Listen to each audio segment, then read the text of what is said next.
Hi, I'm David Kurtz. We're going to go over some simple blues today, and I'm going to just give you a little riff. So it might sound challenging at first or not. This is more for beginners and basic intermediate type players for blues that just kind of want to get some riffs down just to kind of build their vocabulary. So it's going to be it's a pretty used riff in blues. You hear it way back from the guys like Buddy Guy era and the 50s, 60s type guys. A lot of maybe the British blues too used it a lot.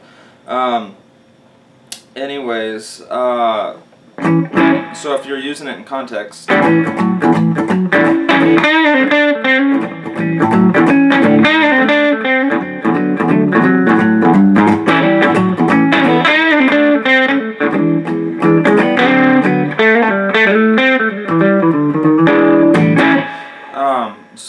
I'm doing extra stuff, of course. But anyways, what we're kind of working on is just getting used to some of these simple ideas like bends, pull-offs, hammer-ons.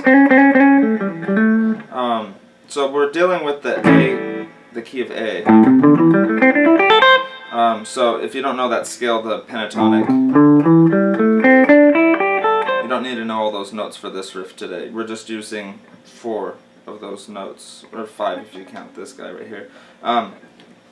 So we're using the 4th string on the 5th and the 7th fret, and then the 3rd string on the 5th and the 7th fret. So what we're doing is we're going to start with this note on the 7th fret of the 3rd string, and we're going to use our ring finger and we're going to bend. So when we bend, you want to use all 3 of your fingers because it's kind of hard to do pretty hard to do one finger.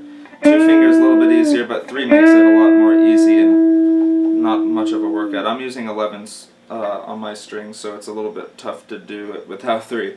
But when you bend, in this case I'm going to be doing a full step, meaning these are all half steps. Whole steps are 2 half steps.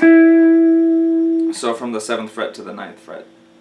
So when I go up, I'm going to bend. Sometimes we can be sharp, sometimes flat, because if you hear it in context, if I hit that note after I bend, it should sound the same. But if it's sharp, meaning higher, it sounds out of tune or lower. See what I mean? So you want to get used to doing that. And then eventually that's how I used to exercise, getting my bends down. Because there's different tension across the neck. Down here it's harder to bend, up here it's easier to bend, so you want to find a nice balance doing that. So that's our first thing. Then we come back down and then pull off. So when I pull off, you're flicking it into the next string, because if I just let go, it's a weak pull off, just letting go. You want to flick it to make it sound. And then I'm also arcing my index finger over the 2nd string a little bit so that it mutes. Because if it doesn't, you hear, you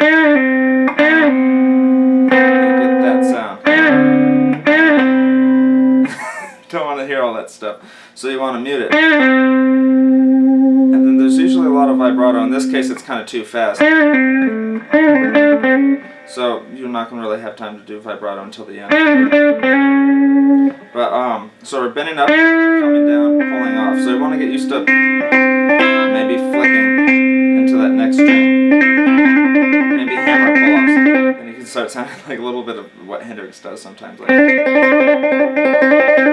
Anyways, so you're flick. Now on the 7th fret of the 4th string, 7th fret, 3rd string, back to the 4th string. So slower, and then now 3rd string, 5th fret, hammering onto the 6th fret. So when you hammer, it can't be weak. It's like you gotta come down pretty hard with it. If you don't, it's gonna sound like, or sometimes you might mute it. You have to. So and then, so you want to get faster at that. And eventually, when you start learning something, the best idea is to go slow, because it gives you more time to think about what you're doing. If you start trying to do fast, you might and then get sloppy. I mean, we all can get there. But the best thing to do is slow down and think about what you're doing. If you don't think about what you're doing, you might miss some things along the way. So if you go slow,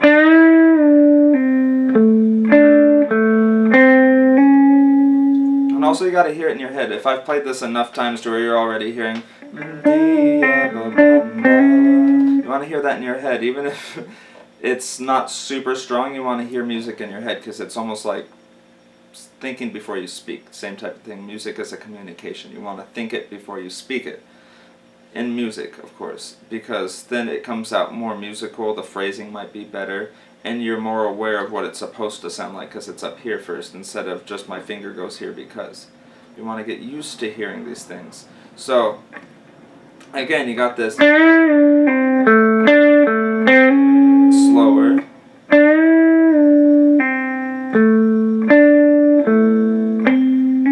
and then faster. And then if you put it into context again,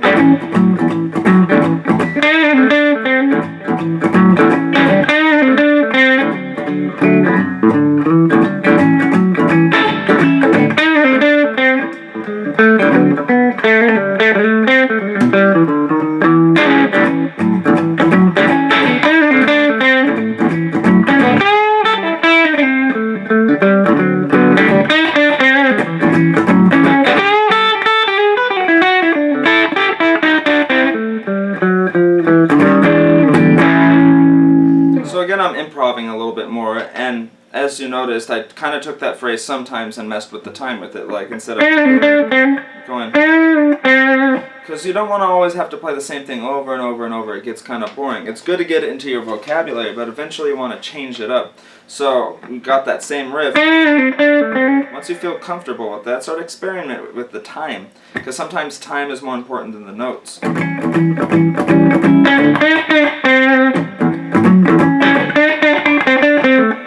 So I'm using the same 3 notes. And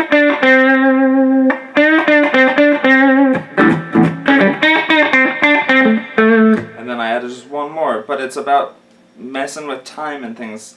Just experiment. If you don't experiment, you're not going to be finding something new that you might not have found before. But anyways, I hope some of this helped for just a basic lesson. If you need any more help, just message me, let me know. Subscribe to the channel, and have a nice day.